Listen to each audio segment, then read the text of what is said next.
Here's one of my favorite stories with regard to learning. Warren Buffett, who has been one of the top 3 richest men in the world for 25 years. He just bounces around in the top 3 to 5. He's been number 1, number 2, number 3.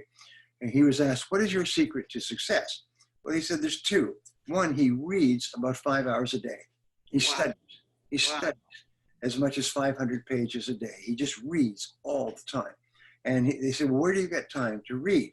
And it's secret number 2.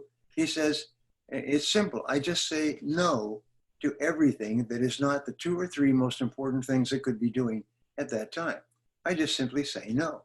I don't check my email. I don't go out and spend time with people. I don't get on the phone. I just say no to everything that's not the 2 or 3 things that are most important in my life at that moment. And so he reads all the time and won't let anything get in his way of that. Bill Gates does the same thing. He reads 2 books a week. And I was just watching this program on Bill Gates on Netflix called Inside Bill's Brain. I think it's what it is. It's a three sessions, an hour each. Everybody should watch it. It's just asking him questions about his view of life and what he does. And one of the things is his wife. And they interview his wife.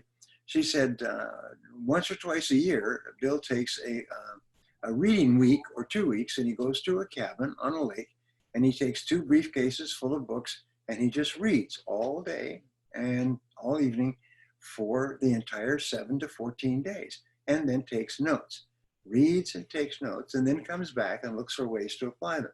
Now, he has been, since late 80s and early 90s, the richest man in the world most of the time. Why would this be? It's because he reads and learns and upgrades his skill all the time. When Bill started Microsoft in 1986, Steve Jobs started Apple, and they had 2 different business models. This is one of the things that I will talk about briefly, is your business model. There's 55 different business models that you could use to start and build a business, and 80%, according to Harvard, of people in business are using the wrong model. Really? They can't understand why they are not earning the kind of money they want, because they started off with a model that seemed like a good model, or was a copy of the current model, or it seemed to be the right thing, and they backed into the model and they never questioned it. So what I started doing about 5 years ago, and I put in now my 500 to 1,000 hours of study in business model design, and found that this is the most important part of business, is that if you have the wrong model, and there's 7 to 10 parts of a business model, if you have one of those parts, like your pricing is out based on the current market, your business will struggle, if not fail. If your product is the wrong product for the current market that you want to serve today, if your customers are not the right customers for what you sell, just little small elements in the business model, any one of those will cause your business to struggle, suffer, and eventually fail. And most people don't even know about business model design. In fact, I got an email from the president of a big publishing company today asking me if I would design a business model for a new business that they want to go into. We need the right business model for this, because I've taught them, I've trained them on business model design. So it's the same thing. Is if you're in business, are you using the right business model? And how can you tell? It's real simple. Is your sales and your profitability going up and up and up and up and up? And if they're not, you are probably using the wrong business model. So here's Steve Jobs and Bill Gates. They started off at the same time. They both were very successful. Bill Gates' business model was to open the architecture of Microsoft so anybody could design for Microsoft. Anybody could design software and market it and sell it, and Microsoft would have the core software. And then Apple's idea, Steve Jobs, who was by all admissions a difficult person, he wanted to keep it exclusive architecture so that nobody could design for Apple except Apple, so they could get all the profits that were available from using the Apple system. Now, the Apple system was faster, it was easier to use, It was more relaxed. It had more games, everything else. All good stuff. Microsoft was a business system. And so these two systems started off, and within 10 years, Microsoft had 93% of the world market for software. Apple had 3%. And they finally reached the point, they brought, interesting story, by the way, it's off subject, but they finally brought Jobs back into Apple in 2007. 2007, 2008, the company was on the verge of bankruptcy. Yeah. And during the previous 10, 15 years, the two founders had been invited onto university stages and television programs to sort of debate and discuss. And Steve Jobs had always denounced Microsoft as being a fuddy-duddy, boring, no excitement, no anything else. And Bill Gates was always gracious. He's always gracious, and he said, yes, but our market share sort of speaks for itself. Steve Jobs comes back in. He looks at the whole company. They show him everything. The company's on the verge of bankruptcy. It's got 2.5 months of cash left. And he said, we're going to need a massive cash injection or the company will die. So who does he call? He calls Bill Gates.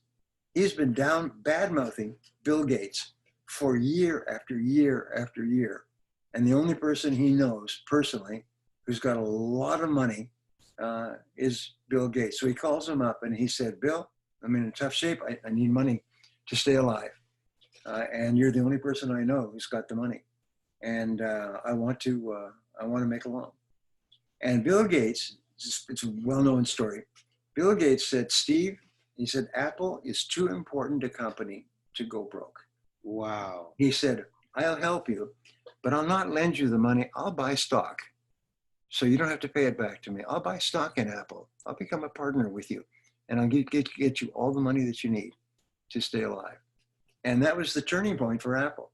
And after that, they brought out the iPad, the iPod, right, and then the iPhone, and then the iPad, and then the watch and everything else. But it saved his life. It had just that much because Bill Gates had the best business model. And now Apple changed their business model. They opened it up. Anybody can put products onto Apple. Anybody can have products in the Apple store. They changed it completely. But if you have the wrong business model, it can be 93% of the market or 3%.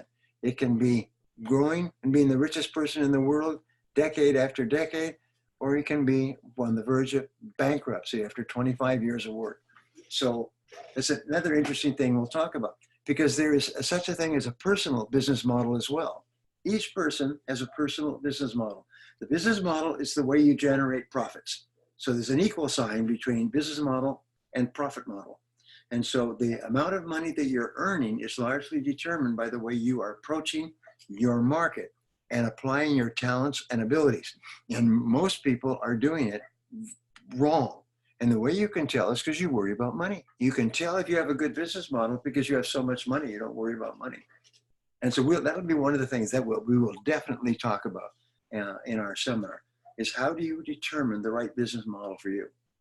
Brian, I'm in love with you all over again. I've counted 19 genius ideas that you have just opened us up to, many of which you'll be able to say on my stage. So I'm just going to finish this interview by reminding everybody that the world famous and world loved and deserved love of Brian Tracy is going to be on my stage. We're going to work together in Los Angeles on April 4th and 5th, and in Toronto on May 1, 2, and 3 in the year 2020. Please click on the link. If VIP tickets are still available, you should grab them. You'll get a personal photograph with Brian. You will get lunch every day. You'll get your own registration table, so there's no lineups. You'll get early admission into the room. You'll get front row seating. You'll get a VIP gift bag. There's like a huge bundle of material that you'll get, a huge bundle of value that you'll get. And if it's sold out, then you'll just have to take the general admission, for which you get all the benefits of being in the room for the entire time. And when you have experienced Brian Tracy live in the classroom, it'll be your turning point. You will be changed. You will pick up a gem and it'll change your life. It's not like you'll learn one thing. No, that one thing will change you. It'll be a turning point. Like it was like for me, when I had my first wonderful dinner with Brian 3.5 decades ago and said, gee, I'm just starting. What about this? And how does this work? And he gave me such clear answers. It changed the direction of my business. It changed the direction of my wife's understanding of business before she was even in business. And he's changed the lives of hundreds of millions of people. And you're next. Click on the link. Make sure that you're there. I recommend VIP unless it's sold out. And I'll see you there. I'll see you there. And Brian, I can't wait to see you there. I love you. And every minute I get with you is a joy. Thank you, Raymond. I look forward to it very much. Thank you. Bye-bye.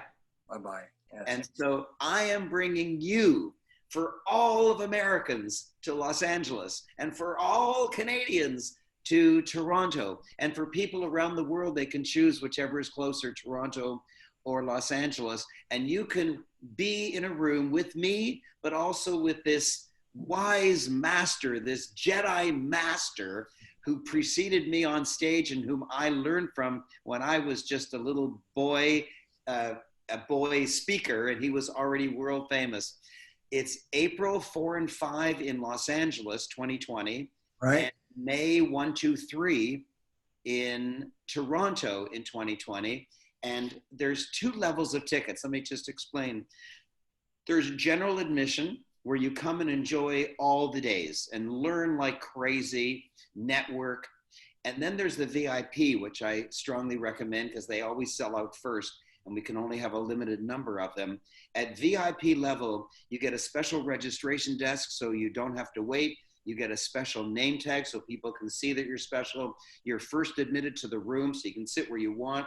There's VIP sitting right near the front so you get the immediacy of being really close to Brian and myself and the other speakers. But on top of that, you get an individual photograph with Brian Tracy. I don't mean a group photo. I mean you and Brian Tracy, and then the next person and Brian Tracy. But you get your own picture with Brian Tracy and lunch every day.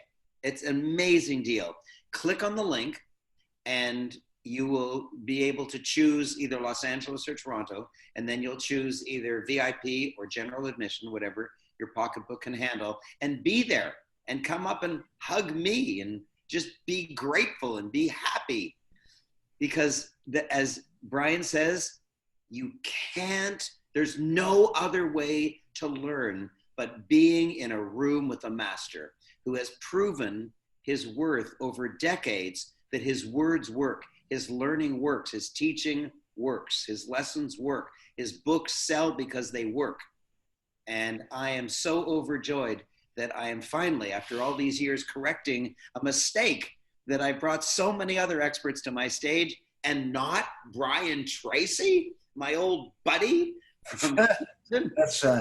That's very flattering. That's very flattering, Raymond. Thank you. Because I think of you at the same level. I've learned so much from you over the years.